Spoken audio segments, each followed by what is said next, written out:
அத்தியாயம் 42. பாபா மகாசமாதி அடைதல். முன்பாகவே உணர்த்திய குறிப்பு. ராமச்சந்திர தாத்தா பாட்டில், தாத்திய கோத்தே பாட்டில் இவர்கள் மரணம் தவிர்த்தல், லக்ஷ்மிபாய் சிண்டேவுக்கு தர்மம் செய்தல், கடைசி நேரம். இந்த அத்தியாயம் பாபா மகா சமாதி அடைதலை விளக்குகிறது. இவ்வுலக வாழ்க்கையின் பயத்தை குருவின் கிருபை என்ற ஒளி நீக்குவதை முந்தைய அத்தியாயத்தில் கொடுக்கப்பட்ட கதைகள் காண்பிக்கின்றன. முக்திக்கு வழி வகுக்கின்றன. நமது துன்பத்தை இன்பமாக மாற்றுகின்றன. சத்குருவின் பாதங்களை நாம் எப்பொழுதும் நினைத்து கொண்டிருப்போமானால் நமது துன்பங்கள் ஒரு முடிவுக்கு வருகின்றன. மரணம் தனது கொடுமையை தளர்த்தி விடுகிறது. இவ்வுலக வாழ்வின் துயரங்கள் நீக்கப்படுகின்றன. எனவே தங்கள் நலத்தை விரும்புவோர் மனத்தை தூய்மைப்படுத்தும் சமர்த்த சாயியின் கதையை கேட்க வேண்டும். ஆரம்பத்தில் ஹேமத் பன் டாக்டர் பண்டிட்டின் வழிபாட்டையும் அவர் பாபாவின் நெற்றியில் 3 பட்டைகள் இட்டதை பற்றியும் கூறுகிறார். ஆனால் இது அத்தியாயம் 11 முன்பே கூறப்பட்டு விட்டதால் இவ்விடம் நீக்கப்பட்டு விட்டது. முன்பாகவே உணர்த்திய குறிப்பு. வாசகர்கள் இதுவரை பாபாவின் வாழ்க்கையை பற்றிய கதைகளை கேட்டார்கள். அவர்கள் தற்பொழுது பாபாவின் மறைவை பற்றி கவனத்துடன் கேட்கட்டும். பாபாவிற்கு 1918 செப்டம்பர் 28 லேசான ஜுரம் கண்டது. ஜுரம் 2-3 நாட்கள் இருந்தது. பின்னர் பாபா உணவு சாப்பிடுவதை நிறுத்தி கொண்டார். அதனால் நாளுக்கு நாள் பலவீனமானார். 17வது நாளன்று, அதாவது 1918 அக்டோபர் 15 மாலை சுமார் 2:30 மணிக்கு பாபா தமது பூத உடலை நீத்தார். விவரங்களுக்கு தாதா சாஹேப் கபர்டேவுக்கு பேராசிரியர் நார்கேயின் 1918 நவம்பர் 5 எழுதப்பட்ட கடிதம் சாய்லீலா சஞ்சிகையில் பார்க்க. இதற்கு 2 ஆண்டுகளுக்கு முன்னர், அதாவது 1916 பாபா தாம் இயற்கை எய்துவதை பற்றிய குறிப்பு ஒன்றை கொடுத்தார். ஆனால் அதை அவர்கள் அப்பொழுது புரிந்து கொள்ளவில்லை. அது பின்வருமாறு. விஜயதசமி அன்று தசரா மாலையில் மக்கள் ஸ்ரீமூலங்கனிலிருந்து திரும்பி வரும் பொழுது பாபா திடீரென்று கடுமையான கோபாவேசமடைந்து தமது தலையணி, கஃப்னி, லங்கோடு முதலியவைகளை எல்லாம் கழற்றி அவைகளை கிழித்து அவருக்கு முன்னாலுள்ள துணியில் எறிந்தார். இந்த சமர்ப்பணத்தை உண்டு துணியில் உள்ள தீ மிக்க ஒளியுடன் எரிந்து பிரகாசத்திக்க தொடங்கியது. பாபா முற்றிலும் நிர்வாணமான நிலையில் அங்கு நின்றார். நெருப்பை போன்ற சிவந்த கண்களுடன் எல்லோரையும் நோக்கி, ஓ பேர் வழிகளே, இப்பொழுது என்னை எல்லோரும் நன்றாக பார்த்து நான் ஒரு ஹிந்துவா அல்லது முஸ்லீமா என்பதை தீர்மானியுங்கள் என்று உரக்க கூவினார். எல்லோரும் பயத்தால் நடுங்கிக் கொண்டிருந்தனர். ஒருவருக்கும் பாபாவிடம் நெருங்க தைரியமில்லை. கொஞ்ச நேரத்திற்கு பின் பாபாவின் தொழுநோய் அடியவரான பகோஜி ஷிண்டே தைரியத்துடன் அருகில் சென்று லங்கோடை கட்டிவிடும் முயற்சியில் வெற்றி பெற்றார். பாபா, என்ன இதெல்லாம், இன்றைக்கு ஷீமாலங்கன் தசரா விடுமுறை என்றார். பாபா தமது ஷட்காவை தரையில் அடித்து, இது என்னுடைய ஷீமோலங்கன் என்றார். இரவு 11 மணி வரை சாந்தமடையவில்லை. அன்றிரவு சாவடி ஊர்வலம் நடக்குமா என்று அனைவரும் ஐயமடைந்தனர். 1 மணி நேரத்திற்கு பின் பாபா தமது சாதாரண நிலைக்கு திரும்பினார். வழக்கம் போல் உடையணிந்து கொண்டு முன்னமே விளக்கப்பட்ட விதமாக சாவடி ஊர்வலத்தில் பங்கு கொண்டார். இந்த நிகழ்ச்சியின் மூலம் தசராவே தமது வாழ்வின் எல்லையை கடப்பதற்குரிய சமயம் என்ற கருத்தை அவர் தெரிவித்தார். ஆனால் ஒருவரும் அதன் பொருளை புரிந்து கொள்ளவில்லை. மற்றொரு குறிப்பாலும் பாபா இதனை உணர்த்தினார். அது பின்வருமாறு. ராமச்சந்திர தாத்தா பாட்டிலின் மரணத்தை தவிர்த்தல். இதற்கு சில நாட்களுக்கு பின்னர் ராமச்சந்திர பாட்டீலுக்கு தீவிரமான காய்ச்சல் கண்டது. அவர் பெரிதும் துன்பமடைந்தார். அவர் எல்லாவித சிகிச்சைகளையும் கையாண்டு குணமேதும் காணாமல் தமது வாழ்வில் வெறுப்படைந்து கடைசி வினாடிக்கான காத்து கொண்டிருந்தார். பின்னர் ஒரு நாள் நள்ளிரவு பாபா திடீர் என்று அவரது தலையணைக்கருகில் நின்றார். பாட்டீல் பாபாவின் பாதங்களை பிடித்து கொண்டு, வாழ்க்கையின் எல்லாவித நம்பிக்கைகளையும் நான் இழந்துவிட்டேன். நான் எப்பொழுது சாவேன் என்று எனக்கு உறுதியாக கூறுங்கள் என்றார். கருணையுள்ள பாபா, கவலைப்படாதே, உனது ஹூண்டி வாபஸ் பெற்றுக்கொள்ளப்பட்டு விட்டது. நீ விரைவில் குணமாவாய். ஆனால் தாத்தியா பாட்டிலை குறித்து நான் கவலைப்படுகிறேன். அவன் வருடம் 1840, அதாவது 1918 விஜயதசமி என்று மரணமடைவான். யாருக்கும் இதை வெளியிட்டு விடாதே, அவனுக்கும் இதை சொல்லாதே, ஏனென்றால் அவன் பயங்கரமான அளவுக்கு பீதியடைவான் என்றார். ராமச்சந்திர தாத்தா சுகமடைந்தார். ஆனால் தாத்தியாவின் வாழ்வை பற்றி அவர் நடுக்கமுற்றார். ஏனெனில் பாபாவின் மொழிகள் மாற்று இயலாதவை என்பதாலும் 2 ஆண்டுகளில் தாத்தியா மரணமடைவார் என்பதையும் குறித்துமே. பாலாஷிம்பி என்பவரை தவிர வேறொருவரிடமும் இக்குறிப்பை கூறாமல் ரகசியமாக வைத்திருந்தார். ராமச்சந்திர தாத்தா, பாலாஷிம்பி என்ற 2 பேரும் மட்டும் தாத்தியாவின் உயிரை பற்றி என்ன ஆகுமோ என்று பயந்து கொண்டிருந்தனர். ராமச்சந்திர தாத்தா படுக்கையை விட்டு நீங்கி நடமாடத் தொடங்கினார். காலம் வேகமாக சென்றது. வருடம் 1918 புரட்டாசி மாதம் முடித்து ஐப்பசி மாதம் வர தொடங்கியது. பாபாவின் கூற்றுப்படியே தாத்தியா காய்ச்சலினால் படுத்த படுக்கையானார். எனவே அவரால் பாபாவின் தரிசனத்திற்கு வர முடியவில்லை. பாபாவுக்கு காய்ச்சல் வந்தது. பாபாவிடம் தாத்தியாவுக்கு முழு நம்பிக்கை இருந்தது. தாத்யாவின் காய்ச்சல் மோசமடைந்து கொண்டே வந்தது. அவரால் அசைய முடியவில்லை. எப்பொழுதும் அவர் பாபாவை ஞாபகப்படுத்தி கொண்டார். பாபாவின் கஷ்டமான நிலைமையையும் அதே அளவு வளர்ந்தது. முன்னால் பாபாவால் உரைக்கப்பட்ட விஜயதசமி நாளும் வந்து கொண்டிருந்தது. ராமச்சந்திர தாத்தாவும் பாலாஷிம்பியும் தாத்யாவை பற்றி பயங்கரமான அளவு பீதியடைந்தனர். பாபா முன்னுரைத்தபடி தாத்யாவின் முடிவு வந்துவிட்டது என்று அவர்கள் எண்ணி அவர்கள் உடல் நடுங்கி விகிர்த்தது. விஜயதசமியும் மலர்ந்தது. தாத்யாவின் நாடி மெதுவாக அடித்துக் கொள்ள தொடங்கியது.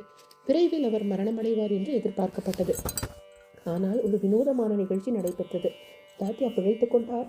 அவரது மரணம் தவிர்க்கப்பட்டது. அவருக்கு பதிலாக பாபா உடலை உதித்தார். ஒரு பரிவர்த்தனை ஏற்பட்டதாக தோன்றியது. பாபா தாத்யாவுக்காக தமது உயிரை கொடுத்தார் என்று மக்கள் கூறினர். அவர் அங்கனம் செய்தாரா?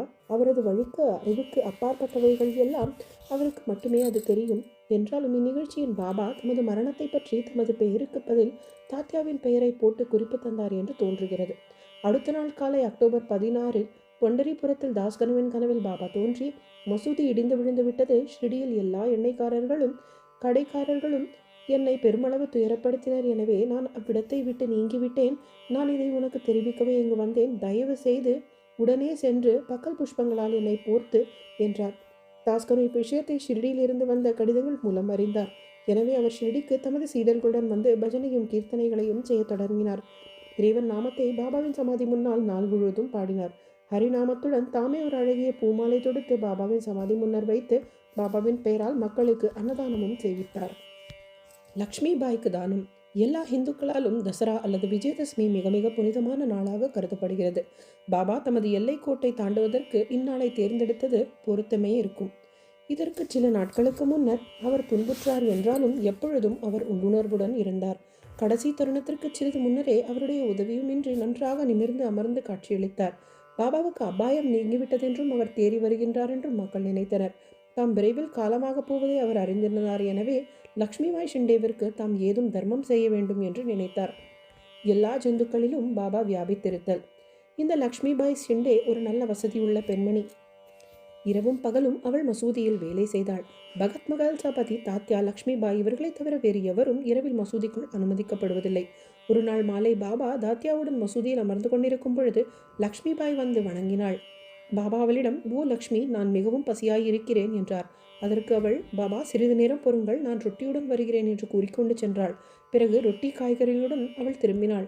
அவற்றை பாபாவின் முன் வைத்தாள். அவள் அதை எடுத்து நாய்க்கு கொடுத்தார் பாபா. அதற்கு லக்ஷ்மி, பாபா இது என்ன? உங்களுக்காக நான் அவசரமாக ஓடி எனது சொந்த கைகளால் ரொட்டி தயாரித்தேன். நீங்கள் அதில் சிறிதேனும் எடுத்துக்கொண்டாமல் நாயிடம் தூக்கி எறிகிறீர்களே, வீணாக எனக்கு தொல்லை கொடுத்தீர்கள் என்றார். அதற்கு பாபா, ஒன்றுமில்லாததற்காக ஏன் கவலைப்படுகிறாய்? நாயின் பசியை தணிப்பது போன்றதே ஆம். நாய்க்கு ஒரு ஆத்மா இருக்கிறது.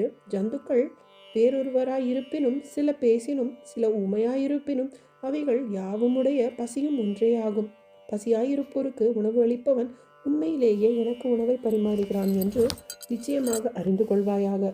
இதை ஒரு ஆதார நீதியாக கருது என்று பதிலளித்தார்.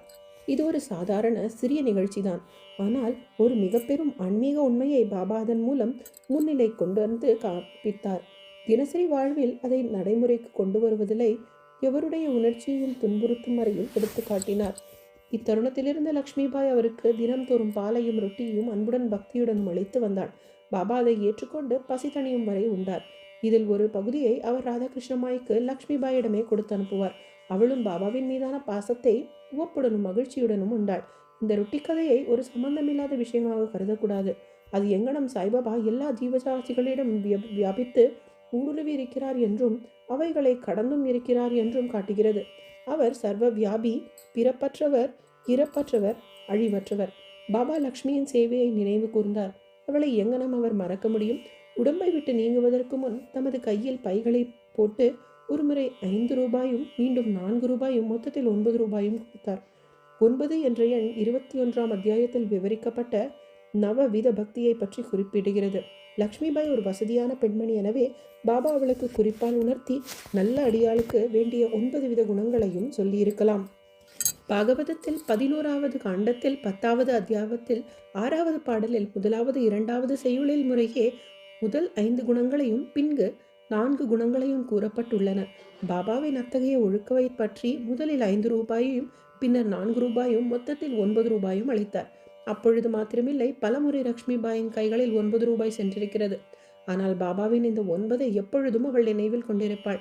கவனமானவரும் எப்பொழுதும் ஜாக்கிரதையானவருமான பாபா தமது கடைசி தருணத்தில் மற்ற முன்னேற்பாடுகளையும் செய்தார். தமது அடியவர்களுடைய அன்பாலும் பாசத்தாலும் சிக்கிக்கொள்ளாதபடி அல்லது பிணைக்கப்படாதபடி அவர்கள் எல்லோரையும் நீக்கிச் சொல்லி அணையிட்டார். காக்கா சாஹிப் தீக்ஷித்தும் பாபு சாஹிப் பூட்டியும் பாபாவிடம் கவலையுடன் காத்திருந்தனரானார். பாபா அவர்களை வாதாவுக்கு போய் உணவுக்கு பின் வரும்படி கூறினார். பாபாவின் சன்னிதானத்தை விட்டு அவர்கள் நீங்க முடியவில்லை. எனினும் பாபாவுக்கு கீழ்ப்படியுமாக இருக்க முடியவில்லை. எனவே அவர்கள் சுமை நிறைந்த மனதுடன் வாதாவிற்கு சென்றார்கள்.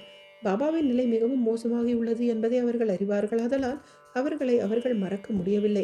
உணவுக்காக அமர்ந்தாலும் அவர்கள் மனம் எங்கேயோ இருந்தது. அது பாபாவுடன் இருந்தது.